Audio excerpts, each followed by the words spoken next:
بمشکل گھر کے اندر کھانا پورا ہوتا ہے، اور بیٹیاں گھر کی دہلیز میں بوڑھی ہو رہی ہیں، اور اس کے پاس دولت کے انبار ہیں، اور یہ سوچے گا۔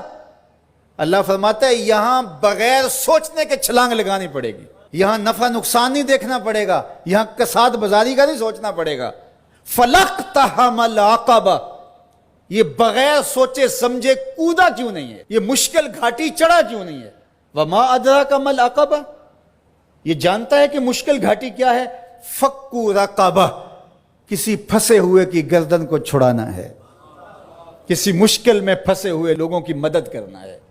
تو اب یہ سوچے گا کہ ابھی تو میں نے فلاں پلاٹ بھی خریدنا ہے، ابھی یہ بھی کرنا ہے، ایک فیکٹری نہیں لگانی ہے میں نے تو اس کے لیے رقم جمع کر، کیا یہ ضرب تقسیمیں دے گا؟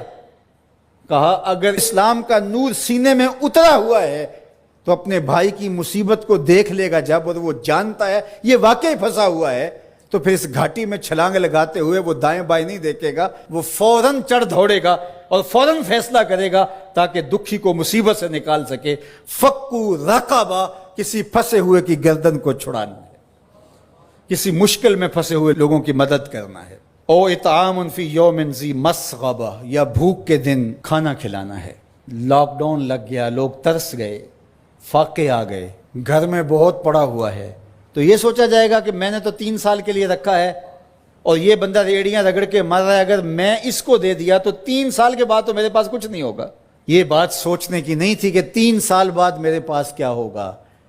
قرآن کا جو اسلوب ہے، قرآن جو ہمیں زندگی سکھاتا ہے وہ یہ ہے کہ یہاں سوچنا نہیں، تمہیں عقل سے سوچ کے کام لینا، یہ بہت مرحلے ہیں، کہیں عقل کو پیچھے کرنا پڑتا ہے۔ اقبال نے کہا تھا بہتر ہے کہ دل کے پاس رہے چراغ عقل، بہتر ہے کہ دل کے پاس رہے چراغ عقل، لیکن کبھی کبھی اسے تنہا بھی چھوڑ دے۔ کبھی ایسا بھی موقع آتا ہے کہ پھر اس کو پیچھے کرنا پڑتا ہے۔ یہ اپنا نفع نقصان، اپنی ضربیں تقسیمیں نہیں کرنی ہوتی کہ میں نے تو 3 سال کا بجٹ رکھا ہے اور ہمسایہ فاقوں سے مر رہا ہے اور بندہ کے سال کے میرے تو پورے ہیں، وہ یوں جمع تقسیم کرتا رہے۔ یہ مشکل گھاٹی ہے، تو کہا اس کو یہ مشکل گھاٹی چڑھنا ہوگا۔ وما ادراک ما العقبہ، جانتے ہو مشکل گھاٹی کیا ہے؟ فک رقبہ، کسی پھنسے ہوئے کی گردن کو چھڑانا ہے۔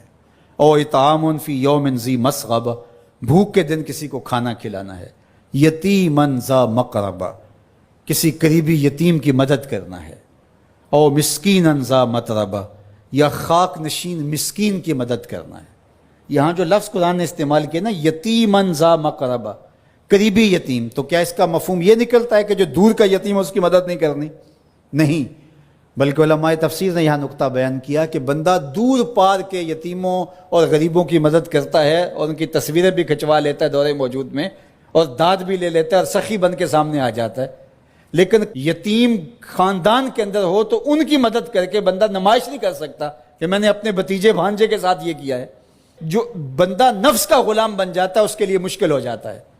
تو اس لیے اللہ تعالیٰ نے یہاں جو لفظ بیان فرمایا، یتیمن ذا مقربہ، قریبی یتیم کی مدد کرنا، او مسکینن ذا متربہ، یا خاک نشین مسکین کی مدد کرنا۔ کچھ لوگ، انہیں پتہ ہے ہماری ہمسائیگی کے اندر ان کے ہاں نان شبینہ بھی نہیں ہے، تو وہاں جو ہے وہ مہینے میں 500 روپیہ دیں گے، اور 500 روپیہ دے کے یہ سمجھیں گے کہ ہم نے حق ادا کر دیا۔ ان کی ضرورت کو آپ نے پورا کرنا تھا۔ مختلف لوگوں کو تو آپ کروڑوں روپے بانٹ رہے ہو، اور آپ کی فیکٹری میں جو ملازمت کر رہے ہیں آپ ان میں کتنوں کو جانتے ہو کہ مشکل سے اس 15,000 روپے سے اس کا گھر چلتا ہے، اور اس کی بہنیں جوان ہیں، اور یہ بیچارہ اوور ٹائم بھی لگاتا ہے، پھر بھی گھر کا خرچہ پورا نہیں ہوتا۔ تو تم باہر جو کروڑوں روپے دے رہے ہو تو بہتر نہیں تھا کہ اپنے اس مزدور کی تم مدد کر دیتے؟ اللہ ہم سب کو سورہ البلد کے مضامین پر غور و تامل کی توفیق۔ گھر میں بیٹیاں جوان ہیں، کوئی رشتہ اس لیے نہیں پوچھنے آتا کہ ان کے پاس دینے کے لیے کچھ نہیں ہے، اور باپ مزدوری کر کر کے بمشکل گھر کا چولہا گرم رکھتا ہے، اور بیٹیاں ان کے سر میں چاندی اتر رہی ہے، تو وہ باپ کتنا پھنسا ہوا ہے، اس کی گردن کتنی جکڑی ہوئی ہے۔ اور اگر کسی کے پاس رقم ہو اس کی ضروریات سے زیادہ، اور وہ اس کا رشتہ دار بھی لگتا ہو، تو اس کو سوچنا چاہیے کہ میں اس کی مدد کروں یا نہ کروں۔